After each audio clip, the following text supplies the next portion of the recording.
अध्यक्ष महोदय, additional budget पर चर्चा के लिए कहने के लिए आपने मुझे समय दिया। मैं आपका बहुत बहुत शुक्रगुजार हूँ। होम मिनिस्ट्री से मुताल्लिक मुझे अपनी बात रखनी है।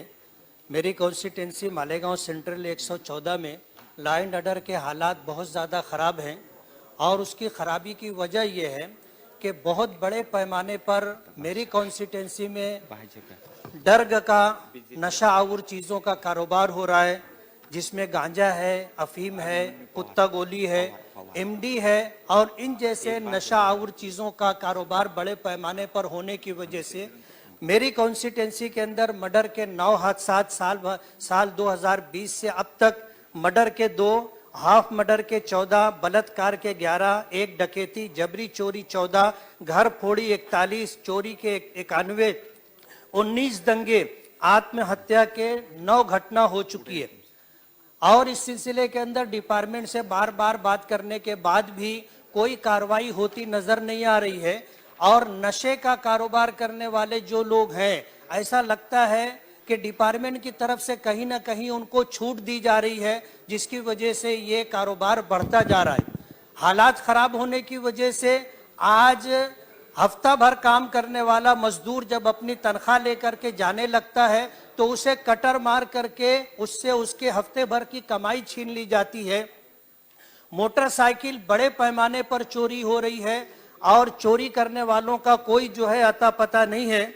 ऐसे हालात के अंदर मैं आपके तवस्सुत से हमारे होम मिनिस्टर साहब से ये गुजारिश करूंगा कि शहर के हालात जिस तरह बिगड़ते जा रहे हैं उसको कंट्रोल में लाने के लिए कुछ न कुछ हमारी तरफ तवज्जो देनी चाहिए। दूसरा विषय मैं हेल्थ डिपार्टमेंट से मुताल्लिक रखना चाहता हूं।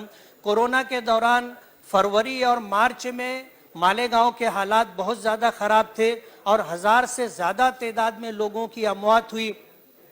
उस मौके पर हमारे हेल्थ मिनिस्टर राजेश टोपे साहब ने मालेगांव का 2 मरतबा दौरा किया और उनके तवस्सुत से मालेगांव को काफ़ी राहत मिली है। मैं इस सिलसिले में आपके तवस्सुत से राजेश टोपे साहब का, सरकार का बहुत बहुत शुक्रगुजार हूँ। सार्वजनिक बांधकाम डिपार्टमेंट से मुताल्लिक मुझे जो बात कहनी है कि आज से 20-21 साल पहले मालेगांव बाईपास हाईवे बनाया गया था, लेकिन सर्विस रोड, अंडरग्राउंड रास्ता और फ्लाईओवर न होने की वजह से आज 20 साल में तकरीबन 455 लोग और 1262 लोग रोज रोड क्रॉस करते हुए जख्मी हुए। इस सिलसिले में आपके माध्यम से मेरी सरकार से ये गुजारिश है कि 20 साल का अरसा गुजर जाने के बाद भी सर्विस रोड नहीं है, अंडरग्राउंड रास्तों की सहूलत नहीं है और जहां फ्लाईओवर होना चाहिए था वहां फ्लाईओवर नहीं है। उसकी वजह से 455 लोगों की मौत हो चुकी है। सरकार को इस तरफ तवज्जो देनी चाहिए। और इसी तरह जो है हेल्थ डिपार्टमेंट से मुताल्लिक मुझे जो बात कहनी है कि मालेगांव सार्वजनिक हॉस्पिटल के एरिए में महिला बाल रुग्णालय को सरकार ने मंजूरी दी है और 36 करोड़ रुपए का बजट मंजूर किया है। अगर उस सिलसिले में बजट रिलीज हो जाता है तो उन महिलाओं को जिनको डिलीवरी के लिए बहुत दिक्कतों का सामना है, बच्चों के इलाज और मुआवजे के लिए जिनको बहुत तकलीफ है, उन लोगों को राहत हो जाएगी। इस सिलसिले में मेरी आपके माध्यम सरकार से ये गुजारिश है कि बजट जल्द से जल्द रिलीज करके तामीर का काम किया जाए।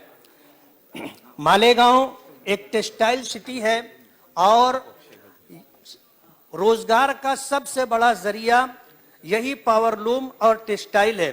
पिछले दिनों सरकार ने उस सिलसिले में एक सर्कुलर निकाला कि जितने कारखाने हैं उन तमाम कारखानों का ऑनलाइन रजिस्ट्रेशन होना चाहिए और उसके लिए जो अटी शर्ती जो कंडीशन डाली है वो ये है कि जो कारखाने की जमीन और प्लाट है जिस नाम पर है उसी नाम पर बिजली कनेक्शन मीटर भी होना चाहिए और पावरलूम परमिट भी उसी नाम पर होना चाहिए।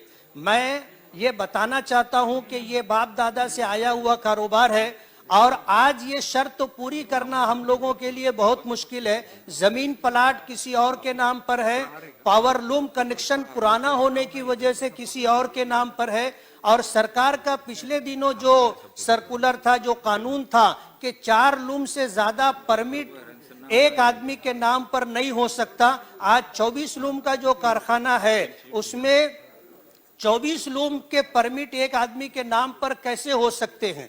मेरी आपसे ये गुजारिश है कि ये इन शराइत को आसान किया जाए और बेहतर होगा कि रजिस्ट्रेशन के लिए जो सर्कुलर निकाला गया है उसे रद्द किया जाए।